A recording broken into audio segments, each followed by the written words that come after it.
Oh yes, this is a new season, season 4. So welcome to Take the Long View with Matt Hall. This award-winning podcast reframes the way you think about your money, emotion, and time. The goal, helping you put the odds of long-term success on your side. If you believe that satisfaction is often found when acting in the service of others, I have got the guest today. Let me say that one more time. If you believe that satisfaction is often found when you are acting in the service of others, I have got the guest today. I heard her speak more than 10 years ago, and her talk just blew me away.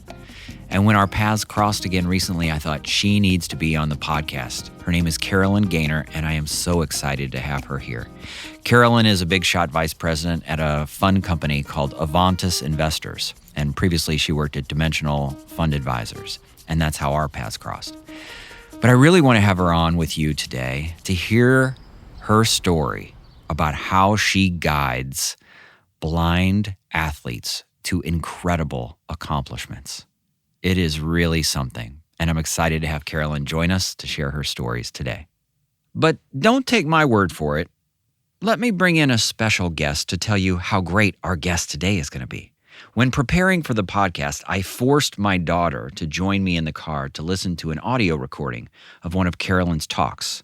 And Harper, my 14-year-old, who is not easily impressed, said, "Dad, this is someone who could change the world." So if you have a middle schooler, you know how tough it is to get their attention and keep their attention. And it's also just as difficult to get a compliment like that out of them. Thanks, Harper. I think you're right. Carolyn is doing something really special. Carolyn, welcome to Take the Long View. Thank you so much for having me. I'm really excited to be here. I'm excited that you're here, and I've been thinking about you for many years, ever since I heard you give an incredible talk. And so I want to skip the financial and investment conversation we may have at some point and dive into your athletic background. You are a badass athlete. And my question is, was this always the case? Is this just who you are? I cannot claim being a badass athlete. What I will claim is that I'm pretty persistent, and I've been doing this for a very long time. It wasn't always the case. When I was younger, I was kind of, I was like a chubby middle schooler who had not a ton of talent. And I very much remember when my mindset shifted to, it doesn't matter what your natural talent is if you put in the work. And that was when I was going into my junior year of high school. I was on the cross country team, and I had been since freshman year. So freshman year, I was, in the top 7 freshmen and sophomores. Sophomore year, I was middle of the pack JV. And I was like, this isn't very fun to be totally mediocre. So I decided to run every day between the summer of sophomore year and junior year. And I dropped like 2 minutes on a 2.5 mile race and ended up being fast enough to not only train with the varsity team, but also be on the varsity team. So I think it was really when I was about 16 that I learned the value of hard work and how much that can overcome. But persistence, I guess, is necessary if you're going to be an endurance athlete. Oh, yeah. Who inspired you, or why pursue an endurance sport? Well, my dad was a big endurance athlete, and he was also the type to just continue pushing even if he wasn't always the best. And he has kind of a similar story, although he ended up at a much higher level than I did. He actually won the world championships in, I think it was 1974, in the men's lightweight 8. So a pretty spectacular athlete, but he always kind of drilled that into me. Wait, Carolyn, I don't even know what that means. What does a lightweight 8 mean? He was a rower, an oarsman, and there's lightweight and heavyweight. And he rowed in college and then pursued elite rowing after college and ended up making the boat to represent the U.S. and they won the gold medal. Wow. Pretty incredible. It's completely out of the realm of anything that I've accomplished. Wow. Yeah. So then how do you get into triathlons, and why triathlons? I'm also going to point to my dad. I remember he did one leg of a triathlon back when I was, in probably elementary school. He didn't do the full thing, but that's when I learned what it was. And so one Christmas I asked for a bike, and I remember, I think I was, late high school. And I said I wanted to do one, and my family supported me, and I wrote my whole training plan, and I spent the whole summer, and it was the summer right before senior year of high school that I completed my first Olympic distance try. And I even wrote my college entrance essay on what it was like to do this race and to prepare. And, now there are a lot of younger people that do it, but back then it wasn't as popular. This was like 22 years ago or something like that. And so it really made an impact on me. And thankfully I got into my college of choice too. So it definitely pushed me towards continuing the endurance path. Wait, what characterizes something as a triathlon? And then what's the difference between a triathlon and Ironman? So a triathlon is a multi-sport event that typically people think of as a swim followed by a bike and then a run. There are a lot of different types now. But when people refer to Ironman, it's really Ironman as a brand. But if you're talking about a full Ironman, that is a very specific distance. So the distances are a 2.4 mile swim, a 112 mile bike, and then a marathon, 26.2 miles of running. And that's all at once. So like back to back. I just want to say for the record, I have only done a couple half marathons, and I thought, nah, I'm good. That's about all I got.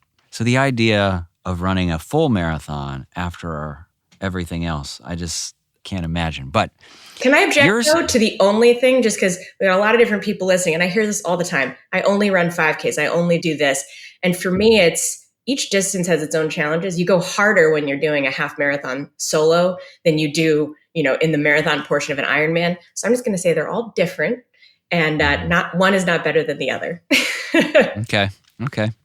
Well, you're an elite endurance athlete, in my opinion, but that isn't necessarily what blows me away. There's more to this story. And I would like for you to take us to the point where you first tried your shoes on as a guide. Mm-hmm.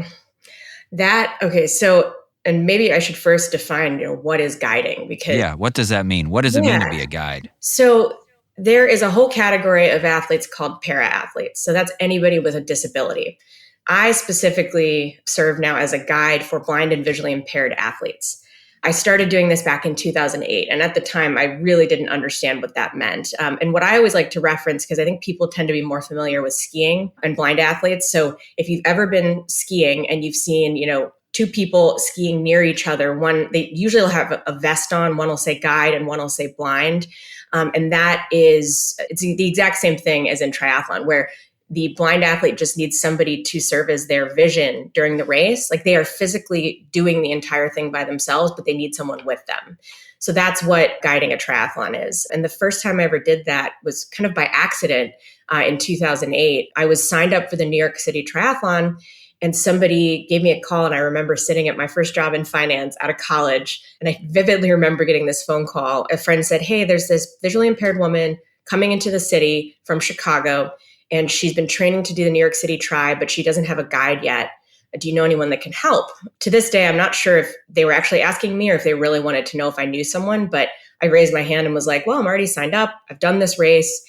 And so that was how I fell into guiding. And what it means to be a guide is in a race, you are, step by step, every inch of the race, you're with the visually impaired person. On the swim, you're going to be tethered either around the waist or around the thigh with a bungee cord so that, you're attached to the person. So I don't ever want to be ahead of the person I'm guiding because they're the ones setting the pace. On the bike, you're riding a tandem. So the pilot is in the front of the bike, but you're both putting out effort. And then on the run, you're tethered again. So you're going to be, wrist or waist tethered, whatever the preference is, and you're calling out obstacles along the way. But it's from start to finish, the guide is with the person who's racing. When you think back on that original experience, what memories come to mind? The mindset shift, so this was the New York City Tri, which I had done, I guess, maybe 4 or 5 times. And it's a completely different experience. When you are racing as a guide, it is no longer about your performance, your finishing time. Of course, that matters because you don't want to let the person down. But I remember walking from the transition area to the start of this race, Kim was holding onto my shoulder, and it was just like, this is a different race for me now. And your priorities change. And honestly, it's a lot more meaningful. So that's what I remember vividly about that first experience is I really prefer this. Mm-hmm. It feels like a kind of intimate experience, and yet I don't think at least in this case, you didn't know the person. That's been the case several times. And I'm very lucky that I really enjoy people, because I think that's been a real benefit, that I want to get to know people. But it is very, very intimate. And imagine when you're suffering through something, you really want to read the person you're with, because I've been in races or been running with somebody and like they're having a really bad time and then you're feeling pretty great. And, whoever's feeling bad will feel that much worse, so you have to understand the emotional, physical, verbal cues from the person you're with so that you're not doing things that will upset their energy in a way. Mm-hmm. Yeah, but how do you read that? You're in the middle of of doing some hardcore exercise. How do you sense that or feel that? Well, that's when it's really just getting to know the person. I think spending the time up front, if it's somebody that you don't know that well, and just learning what they prefer. And then number one thing is developing trust, because the person has to understand that they can let you know what they need, like that they're not going to offend you. You are there for them. But then also on the flip side, like as a guide, I need to be able to say what I need to say to the person I'm with. And the really good guiding relationships, and I think this goes for just about any relationship really, is the ones where you can be yourself and ask for what you need. And that's a harder thing than it sounds like. Yeah. So how many triathlons have you done? And then how many times have you served as a guide? I used to have a spreadsheet. So I've been doing triathlons since 2001. I raced solo for, 7 years. I probably did 30 triathlons then. And then I have lost count of how many I've guided. Again, probably 30, 40. A lot of them required travel, so it's not like I'm doing high volume. But the thing that I enjoy the most is guiding Ironmans. And I've now guided 10 full Ironmans, which is that, distance that we talked about earlier. And the first time I did that was in 2010. So it's been, I can't believe it's 2022. Yeah, so about 12 years I've been guiding full Ironmans. Okay, well, before we dive into a couple Ironman stories, are you just in perpetual training? Like, are you just forever training for the next thing? I think that used to be a joke, because the first Ironman I guided, I wasn't training to do an Ironman when I agreed to help. So yeah, I would say that for many years, I really did try to stay in, I could just go out and ride 112 miles and not have a problem with it. That is probably less the case now. Just I have a toddler and a job that's pretty demanding. So I typically will agree to guide with lots of notice. But yeah, I would say probably 7 or 8 years, I tried to be fit enough at any time. Not that I would perform at my best, but that I could complete it should anybody need help. Okay, so take us to an experience and what it feels like to be tethered to someone and be taking on an Ironman, and walk us through some of what it feels like. What does it feel like when you are starting the race, about to jump into the water together? I mean, that's always the hardest part, actually, is just before the start, because you're like, what have I gotten myself into? I don't know if I want to be doing this. Do you sleep well the night before, or do you get amped up for these things? I would say amped up. And the good thing is the night before doesn't matter that much. What matters is getting sleep in the weeks leading up to it. You definitely want to be well rested, but the night before, you're not going to get a full night's sleep. There's no way. And I think my nerves before a race kind of depends on the mindset of the athlete I'm with. So if there's somebody who's got high levels of anxiety, or if there's some sort of obstacle in the swim, like the most recent one that I guided, we were both nervous because there was an absurd amount of jellyfish in the water. I mean, I'm talking disgusting levels of jellyfish, and we knew what we were getting into. It's like you're walking into something painful. So that was probably the most difficult swim to start. But even though I'm there guiding, it definitely is like, I don't ever want to let anyone down. And so it's pretty scary to start one of those races. You just never know what'll happen. I've never witnessed a triathlon in person, but it just appears to me maybe it's just in my imagination, that thousands of people are jumping in the water and banging into each other. And it doesn't feel, to me, at least in my head, organized. It feels like chaos. Yeah. So how do you handle, you're tethered to someone and you have to, in some ways, protect them, I think. Yeah. How does this work? I would say the first race where I really understood how difficult it would be to guide that was the very first Ironman I guided, because I had done one Ironman solo and it had been about 5 years. But it's a very different thing when you're guiding a visually impaired person, because in Ironman races, historically, they were a mass start race, which means you're not starting in different corrals where you've got 5 to 10 minutes between the event or between each group of people. In an Ironman race, usually all the competitors start at once. But one accommodation they make for para athletes, so again, anyone with a disability, is they would let them start 10 minutes ahead.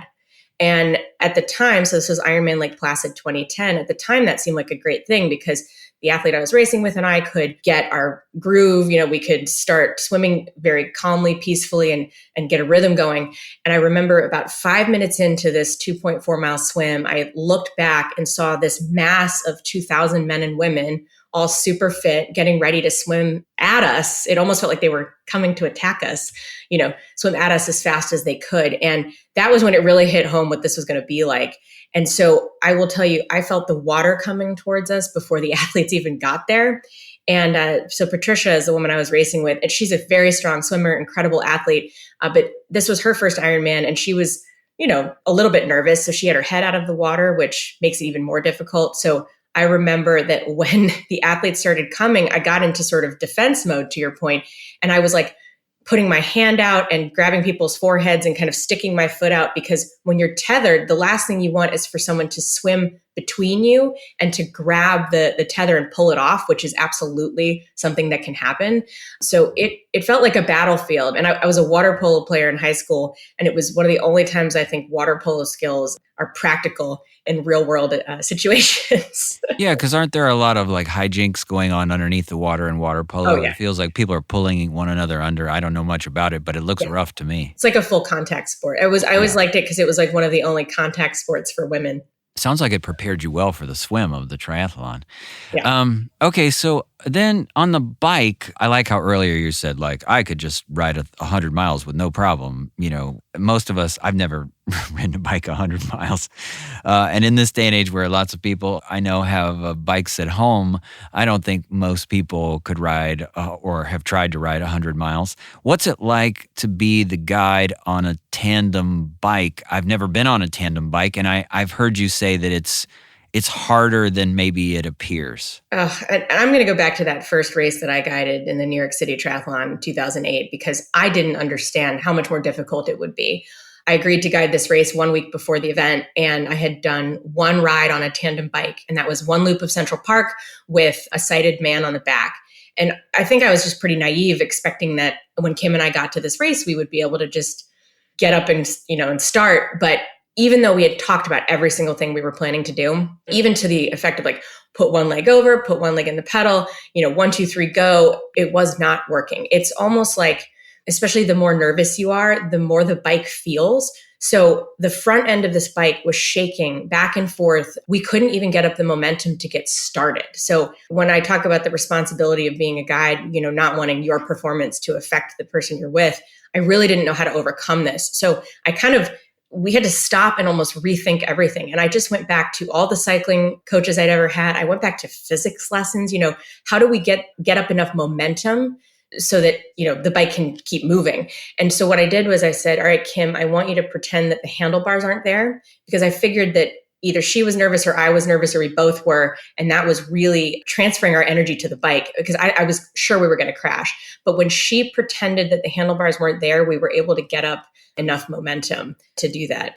And I do want to share one more story, because there's a really interesting thing that happened, terrifying thing that happened the next year. I did the same race with Kim, and we rode a different bike, and the seat broke. So there was a clamp that allowed my saddle to go up and down, and her handlebars were connected to it, and it snapped off and broke about 3 miles into the bike. And we were able to flag down a mechanic, and we got some electrical tape to wrap around it. And I have a photo of all the electrical tape we used.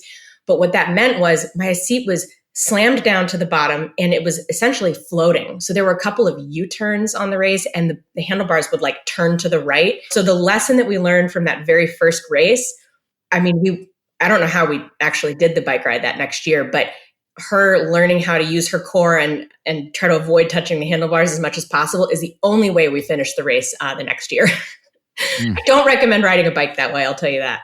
You also, I remember hearing you also had to MacGyver some type of new tether one time when you either lost or broke another tether. Yes. One of the lessons I've learned from guiding and just triathlons in general is that something always goes wrong. So it can be something major or something minor, but just be prepared for that and know that it's okay, and you can, overcome it if you're not too rigid. So the very first Ironman, where I was just talking about that crazy swim, we'd actually forgotten our tether that morning.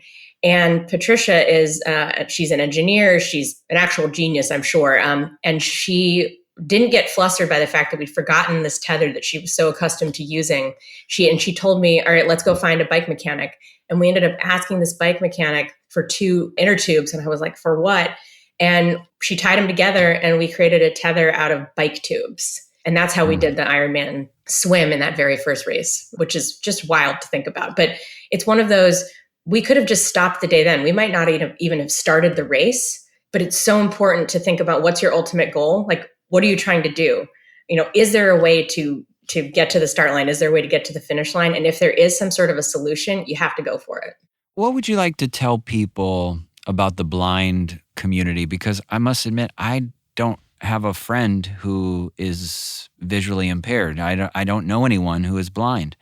What do you think is misunderstood about the blind community? I appreciate that question. And I want to state that in no way am I speaking for the blind community, but as a person who is privileged enough to get to tell stories about what it's like to guide, I think it's absolutely my responsibility to share how impressive, accomplished, capable, and normal all of these amazing friends that I have now that are blind are, because the blind population is underemployed. And I think a lot of people have an idea that if they can't imagine how a blind person accomplishes something, it's something that can't be accomplished. And that's just not the case. So again, Patricia, who I did the Ironman with, she's an engineer at Facebook now. I have multiple friends that are attorneys. One of my other friends runs one of the largest vanilla extract companies in the world. I say all of these things because it's important to know that blind people are just like you and me, and they have ways to accomplish all the things that we do. And they're just dynamic, interesting, wonderful people. And so just don't assume what someone can accomplish based on whether they can see or not. Yeah. I've heard you say that there's something every triathlete or every endurance athlete who pursues triathlons at the highest level, there's something you all want to hear. There's like the greatest moment is what? So when it comes to Ironman triathlon, it's this crazy event, right? Where you've trained for 6, 7, 8 months. You have put in hours of training. It's very selfish. Like, you're away from your family, you're away from your friends. And I mean, the fastest people that do an Ironman, the pros, are going, 8 something hours, maybe sometimes faster. But often an Ironman will take you 15, 16, 17 hours. And there's this like incredible announcer at the finish line of all of these Ironmans. And the one phrase that I think every single person who signs up for an Ironman wants to hear is to have the announcer say, "Carolyn, you are an Ironman." Although when I'm guiding, again, I would not expect my name to be called. I wouldn't want my name to be called.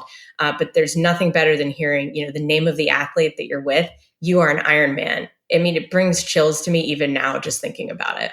You made an important point that I want to highlight is when you're a guide, none of your times or participation counts, right? It's like you're sort of in some ways, I guess, invisible to the record book. I think a guide should be. And it's interesting. When I first started, I didn't even have to sign a waiver, which is a real problem, I think, for those races. But racing has come a long way and it's much more common now. But yeah, when I'm signed up as a guide, my results don't go into the age group. Nowadays, I will have a chip and a tracker, but it's as part of like the team for this blind person that I'm racing with. But yeah, your results don't count for the record book, or at least they shouldn't. You're there as an accommodation. So, another thing I should probably say is when you're racing as a guide, you shouldn't have to pay for the race entry. The reason I say you shouldn't have to is because if you are expecting a blind person to pay for their own race entry and then they have to find a guide, and then if there was an additional barrier, meaning that the guide has to pay for their own race entry, that just makes it even harder. So having a guide for a blind or visually impaired person is a reasonable accommodation in order to race. It's like you got to let wheelchair athletes, race in their racing chair. Blind people need a guide. So that's how I think of my role in this, is I'm just there to help them get to the finish line. Okay, let's jump back though to the emotional ending where someone says your name and then you are an Ironman. I'm thinking that that's like the pinnacle, and I'm imagining tears and tons of emotion coming out from both you and the other party, both for having finished the race, but hearing their name called in that way. And it makes me want to ask you, if you're with someone for somewhere between 9 hours and 17 hours, do you laugh and cry and argue throughout the race? Or what's the tension like throughout this time together? Because I can't believe it's all just, jokes and smiles for the whole thing. Oh, it absolutely isn't. It really depends on how both of us are feeling. And then again, there's no better way to get to know somebody really, really well than to be tethered to them for an entire day. So my hope always when I'm guiding one of these is that I'll feel good the whole way. So I want to make sure that whoever I'm racing with, that I am stronger than they are when they're having their best performance and I'm having my worst. That doesn't always happen. But ideally, I can control my emotions and I feel okay and all of that stuff. But there are definitely times when I'm not feeling good and it's really stressful. But I've had arguments during Ironmans. Yeah, tell us about that. What's been like a low point or a tough argument you've had during a race? I won't point to an argument, but I want to point to me having a bad day, because I think so many people hear these stories and they're like, oh, wow, you've done all these great things and, you must be infallible. And that's absolutely not the case. And I think about when I guided the Ironman World Championship in 2017, and I was racing with this awesome person, Helen Webb, who she's a mom. She's got a PhD in biochemistry. She's just a superhuman.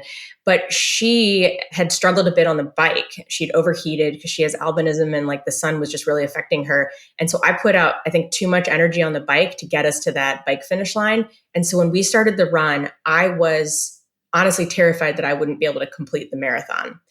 And I was really, really scared. And she had recovered a bit. She was starting to feel good again. And so we're a couple miles into this race. We're running, the big island of Hawaii. It was, 90 degrees. There's heat from the outside. There's heat radiating up from the ground. It was just brutal.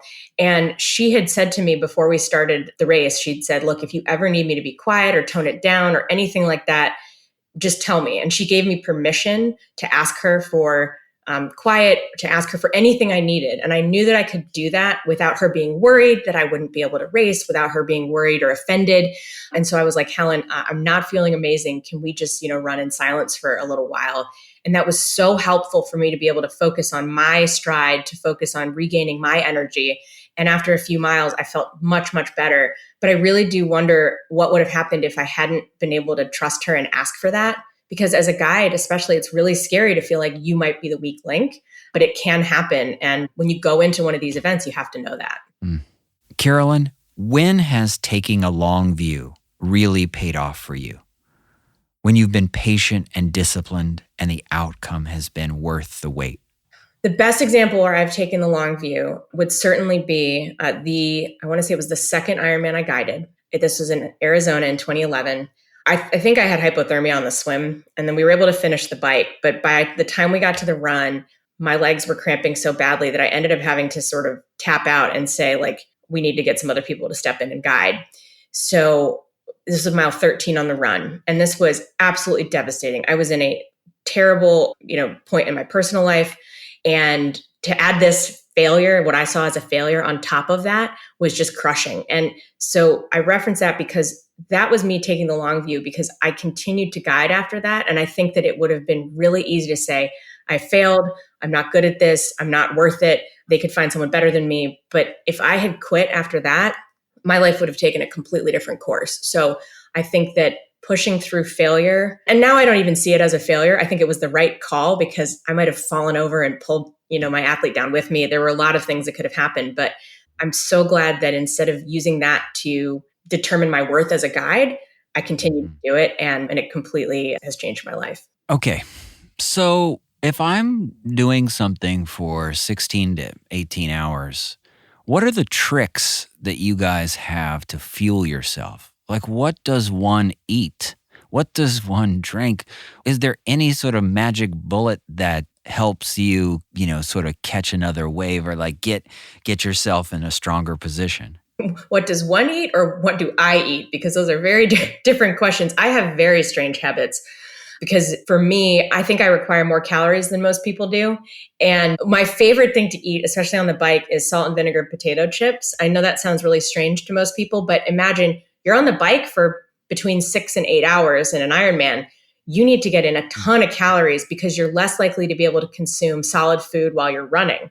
So I bring peanut butter and jelly sandwiches. I like fruit snacks and salt and vinegar potato chips. There's something about they're easy to digest for me. They add a little bit of sodium. And that's one of my favorite things to pack when I'm doing a really long bike ride. So you're riding the bike and you just pull these things out of what? Like a little picnic basket attached to the Kind thing? of. Like No, where? I mean, that would be helpful. Jerseys tend to have pockets, so I'll try to shove them in pockets. I will say, though, the volume of chips is much more difficult. And then sometimes you'll have a thing called a bento box on the front of the bike. You can, shove it in there. And then at halfway point of most Ironman has a thing called special needs, where you can fill a bag with things you might want and you can pull over and get the food that you want. Lately, I've been trying to not do that because it just wastes time.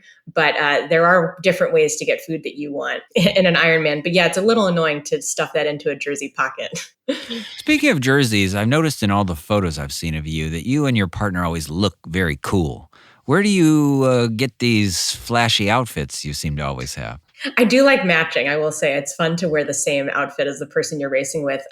It depends. There are a bunch of companies that'll do custom kits. When Helen and I did the Ironman World Championship, we got a company to put the logo of several organizations that had supported us, like Dare to Try and Challenge Athletes Foundation, which are groups that help para athletes. But the thing I loved about those kits were that Helen had the South African flag on the sleeve of her jersey, and I had the American flag because we were representing two different countries.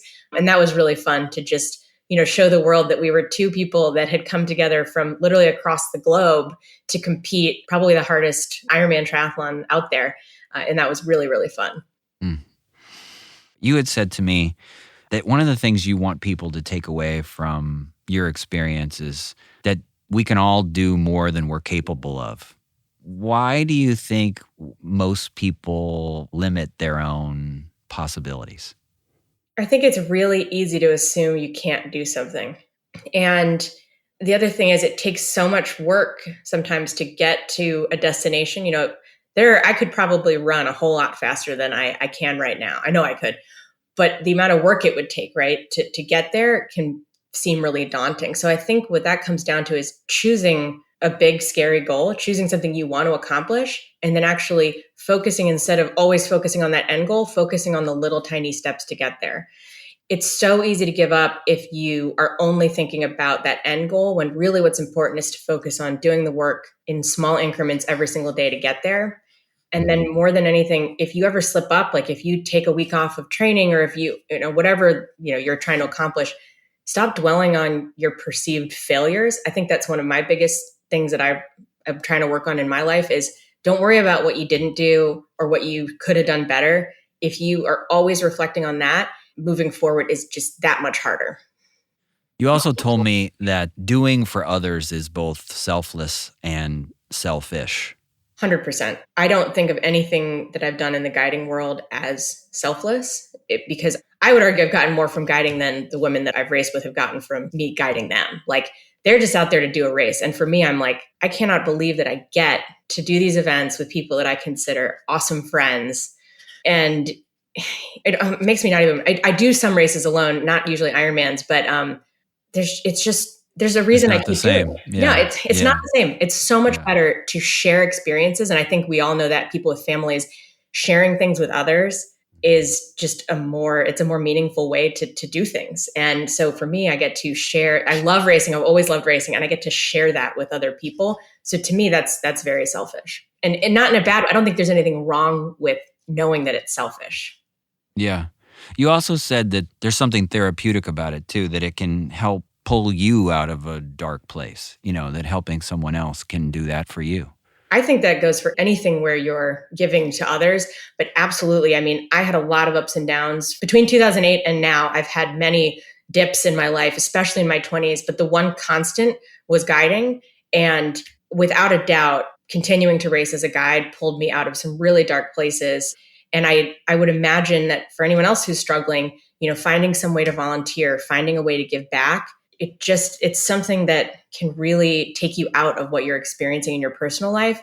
It can help you start to take the steps necessary to get back to, sort of a more even state.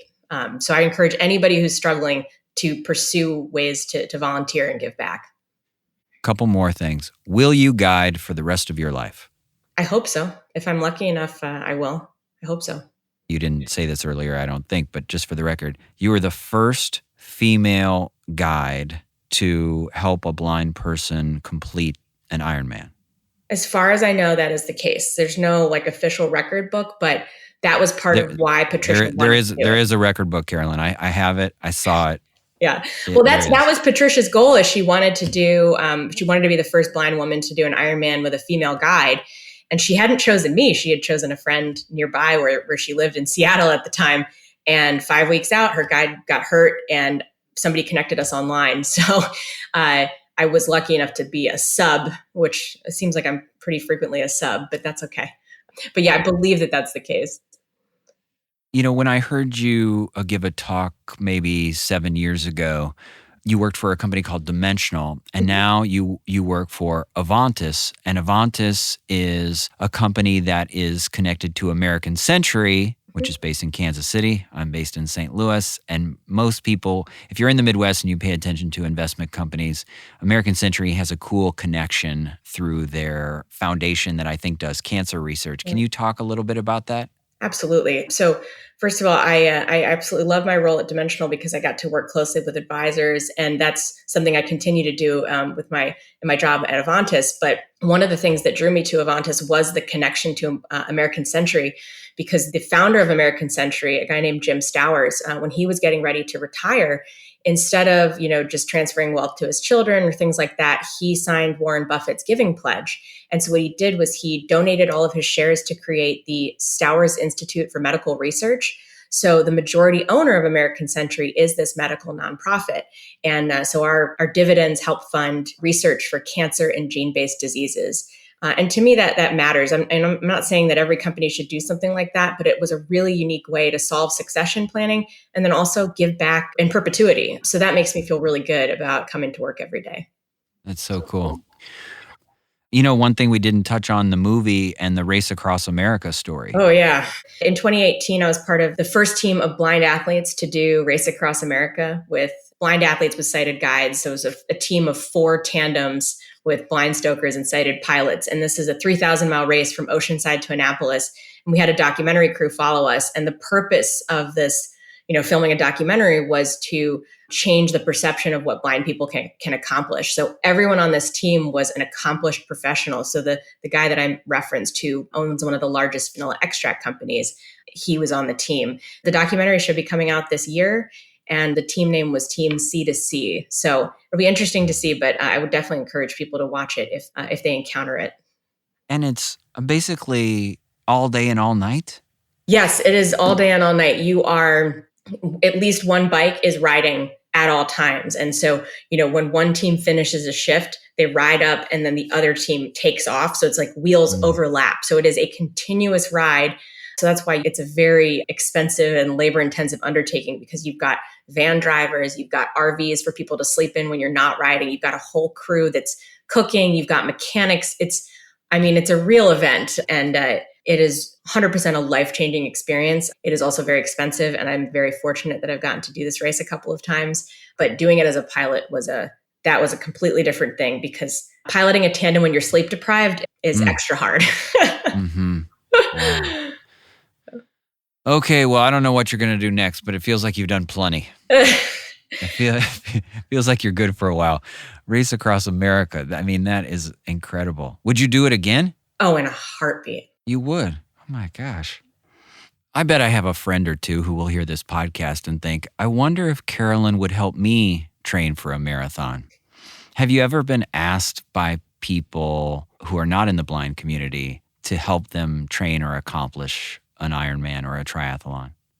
I think I've written a couple training plans in my life, but I'm not a coach, and I have tons of respect for coaches, and I always hire a coach. And to go back to even financial advisors, like, even if I know how to manage my own money, I absolutely want to have a financial advisor, because I need an objective third party to help me with my life situation. And I think the same thing goes for training. So I don't coach myself. I hire a coach. And because I'm not a professional coach, I have not coached people, but I'm always happy to recommend coaches, because I think that that's another great way, if you're trying to get started, is to have somebody to hold you accountable, to make sure that you have that plan, and they'll help you even when you have like lulls in your training to continue to move forward. So I'm a big fan of hiring professionals who really know what they're doing.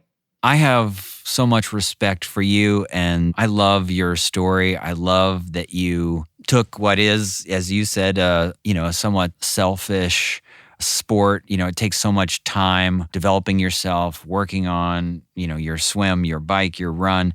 You took that and have morphed it into something where you're really helping other people accomplish their own dreams. And I think it's instructive and challenges. I'll say just for myself, it makes me think about, how I could do something similar. So I really appreciate you sharing a bit of your story. If people want to learn more about you or about your story, where should they go? I have a website that I update infrequently, and it's carolinebikes.com, CAROLINE bikes.com. I'm also on Twitter, same handle. People can feel free to reach out anyway. I'm always happy to point people in the right direction when it comes to guiding. It shouldn't be too hard to find me if you Google me too. So if anyone is interested, please don't hesitate to reach out. And I do hope people take something from this. And I love the idea of kind of doing more. But again, I have to reiterate how lucky I am and how much I've gotten from doing this, and it far outweighs what I've given. Thank you for that. That was great. All right, Carolyn. Well, I so enjoyed having you on. Thanks for doing this. This is the most fun podcast I've done, so I really love it. Wow. What a compliment. What a story. And what a great episode.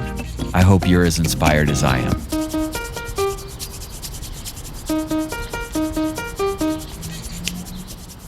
If you were to guide another person, where and how would you do it? Please note, the information shared in this podcast is not intended as advice. The intent is to share meaningful experiences. I am likely not your advisor, nor wealth manager, nor financial planner, and my opinions are my own and not necessarily shared by Hill Investment Group. Investing involves risk. Consult a professional before implementing an investment strategy. Thank you.